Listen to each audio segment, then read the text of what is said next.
Hi everyone, welcome to నందు official channel. ఈరోజు మనం నదీ వ్యవస్థ రివర్ సిస్టమ్ గురించి తెలుసుకుందాం. మనకి జాగ్రఫీలో నుంచి ఇంపార్టెంట్ టాపిక్ కదండి, ఏ ఎగ్జామ్స్కైనా బాగా యూస్ఫుల్ అయ్యేది.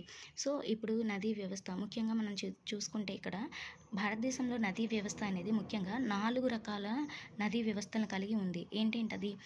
ఒకటి హిమానీ నదీ వ్యవస్థ, ద్వీపకల్ప లేదా వర్షాధార నదీ వ్యవస్థ, అంతర్భూభాగ నదీ వ్యవస్థ, ఎక్సోటిక్ నదీ వ్యవస్థ లేదా పరస్థానీయ నదీ వ్యవస్థ. అయితే ఒక్కొక్క దాని గురించి ఇప్పుడు మనం తెలుసుకుందాం. ఫస్ట్ వన్ వచ్చేసి హిమానీ నదీ వ్యవస్థ. హిమము ఆటోమేటిక్గా మనకి ఇవి తెలుసు కదా. హిమానీ నదీ వ్యవస్థ అంటే మంచు కరగటం వల్ల ఏర్పడిన నదులు, అందుకనే హిమానీ నదీ వ్యవస్థ అంటారు. వీటిని జీవనదులను కూడా అంటారు, ఎందుకంటే ఇవి సంవత్సరం మొత్తం ప్రవహిస్తూనే ఉంటాయి. మంచు కరుగుతూ ఉంటే అలా నదులు ప్రవహిస్తూనే ఉంటాయి అన్నమాట. అందువల్ల వీటిని జీవనదులుగా కూడా పిలుస్తారు. నెక్స్ట్ వచ్చేసి ద్వీపకల్ప నదీ వ్యవస్థ లేదా వర్షాధార. ద్వీపకల్పంలో కేవలం వర్షాల మీద డిపెండ్ అయ్యి మాత్రమే ఏర్పడే నదులను వర్షాధార నదీ వ్యవస్థ అని అంటారు. ఇవి కూడా 2 రకాలుగా ఉన్నాయి. ద్వీపకల్పం ఇక్కడ మనకి కొండల మీద వర్షం పడినప్పుడు అవి కొన్ని నదులేమో పశ్చిమంగా ప్రవహించి సముద్రంలో, అరేబియా సముద్రంలో కలిసేవి. కొన్ని ఏమో తూర్పు దిశగా ప్రవహించి బే ఆఫ్ బెంగాల్లో, బంగాళాఖాతంలో కలిసే నదులు. ఈ విధంగా వర్షాధార నదీ వ్యవస్థ అనేది 2 రకాలుగా ఉంటుంది. నెక్స్ట్ వచ్చేసి అంతర్భూభాగ నదీ వ్యవస్థ. అంటే ఇవేంటంటే ఏదైనా ఒక ప్రాంతంలో నది అనేది ప్రవహిస్తూ మధ్యలోనే, అంటే చివరికి మనకి నదీ వ్యవస్థ అంటే ఏంటి, నది అలాగ ప్రవహిస్తూ చివరిగా సముద్రంలో కలిసే చోటుని నదిగా మనం చెప్తాం. అయితే ఈ అంతర్భూభాగ నదీ వ్యవస్థ ఏంటంటే ఇది చివరి వరకు ప్రవహించదనమాట. సముద్రంలో చేరకుండా మధ్యలోనే ఆగిపోతుంది. అంటే కొన్ని సముద్రాల్లో సరస్సుల్లో కలిసిపోయి లేదా ఏదైనా లోతట్టు ప్రాంతాల్లో అక్కడే ఆగిపోయే నదులను ఏమంటారంటే అంతర్భూభాగ నదీ వ్యవస్థ. ఇవి సముద్రంలో కలవనివి అనమాట. కొన్ని నదులు ఏంటి అలాగా తేమ ప్రదేశాల్లో ఏర్పడి ఎడారిలోనే ఎడారిలోనే ఆగిపోతాయి అనమాట. అక్కడికి ఆవిరిగా మారిపోతాయి. సో వీటిని అంతర్భూభాగ నదీ వ్యవస్థ అంటారు.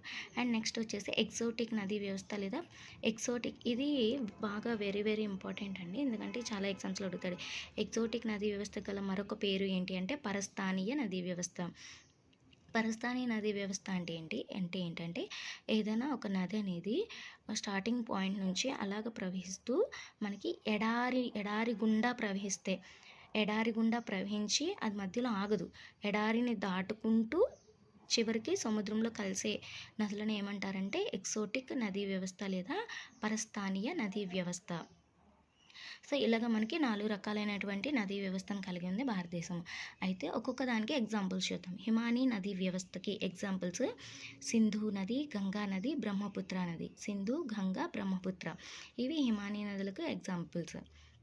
నెక్స్ట్ ప్రధానమైన నదులు అనమాట. ద్వీపకల్ప లేదా వర్షాధార, ఇవి చెప్పాను కదా, పశ్చిమంగా ప్రవహించి అరేబియా సముద్రంలో కలిసేవి, తూర్పుగా ప్రవహించి బే ఆఫ్ బెంగాల్లో కలిసేవి.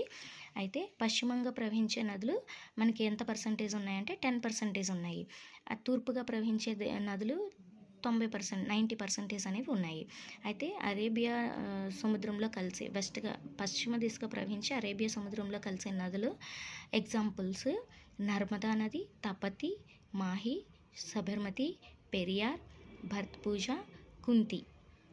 ఓకే, ఈ నదులన్నీ మనకి పశ్చిమ దిశలో అరేబియా సముద్రంలో కలిసే నదులకు ఎగ్జాంపుల్స్. అదే బే ఆఫ్ బెంగాల్లో బంగాళాఖాతంలో కలిసే నదులు ఎగ్జాంపుల్స్ ఏంటంటే గోదావరి, కృష్ణ, పెన్నా, కావేరి, మహానది, వంశధార, నాగావళి. అండ్ ఇక్కడ కొన్ని చూస్తే మనకి గోదావరి, కృష్ణ, పెన్నా నదులు అనేవి దక్కన్పేట భూమిలో నుంచి పశ్చిమం నుంచి తూర్పు దిశగా ప్రవహించే నదులు. ఏవి అంటే దక్కన్పేట భూమిలో జన్మించిన నదులు అనమాట. నెక్స్ట్ కావేరి కూడా, గోదావరి, కృష్ణ, పెన్నా, కావేరి. నెక్స్ట్ మహానది వచ్చేసి ఛత్తీస్గఢ్ పేట భూమిలో జన్మించిందనమాట. నెక్స్ట్ వంశధార, నాగావళి. ఇవేంటంటే ఈ 2 నదులు ఒక ప్రత్యేకమైన స్థానాన్ని కలిగి ఉన్నాయి. ఇవేంటంటే ఈస్టర్న్ ఘాట్స్, తూర్పు కనుమల్లోనే పుట్టి తూర్పుగా ప్రవహించి బే ఆఫ్ బెంగాల్, పశ్చిమ బంగాళాఖాతంలో కలిసే నదులు. ఇవేంటి తూర్పు కనుమల్లోనే పుట్టి తూర్పు దిశగా ప్రవహిస్తూ మనకి ఫైనల్గా బే ఆఫ్ బెంగాల్లో కలుస్తాయి అన్నమాట. ఈ 4 నదులు ఏంటంటే మనకి దక్కన్ పీఠభూమి అంటే పశ్చిమ దిశ నుంచి జన్మించి తూర్పు దిశగా ప్రవహించి మనకి తూర్పు వైపుగా ప్రవహించి చివరిగా బంగాళాఖాతంలో కలిసే నదులు. అండ్ నెక్స్ట్ అంతర్భూభాగ నదీ వ్యవస్థకి ఎగ్జాంపుల్స్ ఏంటంటే గగ్గర్, లూని, బాని. అలాగే 4వది ఏంటంటే ఎక్సోటిక్ నదీ వ్యవస్థ లేదా పరస్థానీయ నదీ వ్యవస్థకి ఎగ్జాంపుల్స్. ఇదేంటంటే ఒకటి నైలు నది, ఆరెంజ్ నది, డార్లింగ్ నది, సింధు నది, కొలరాడో నది. అయితే నైలు నది మనకి తెలుసు కదా, ప్రపంచంలోనే అతి పొడవైన నదిగా చెప్తారు.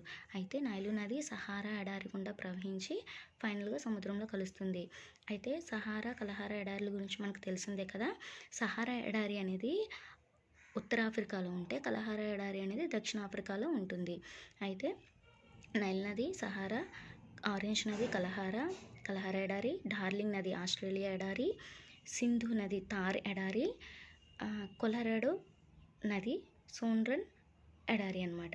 సో ఇలా ఈ 5 నదులు పరస్థానీయ నదులకు ఎగ్జాంపుల్స్ అన్నమాట. అంటే తెలుసు కదా, మాకు ఆల్రెడీ చెప్పాను కదా, ఎగ్జోటిక్ అంటే ఎడారి గుండా ప్రవహించి సముద్రంలో కలిసే నదులని ఎగ్జోటిక్ లేదా పరస్థానీయ నదులు అంటారు. ఇది చాలానే ఎగ్జామ్స్లో అడిగాడు. ఎగ్జోటిక్ నదులకు మరొక పేరు ఏంటి అంటే పరస్థానీయ, లేదా పరస్థానీయ నదులకు మరొక పేరు ఏంటంటే ఎగ్జోటిక్ అని చెప్తాము. సో ఇప్పటి వరకు ఎవరైనా నా ఛానల్ని సబ్స్క్రైబ్ చేసుకోకపోతే please like, share, subscribe my channel. Next వీడియోలో మనం బ్రీఫ్గా ఒక్కొక్క నది గురించి డిస్కస్ చేద్దాం. Thank you.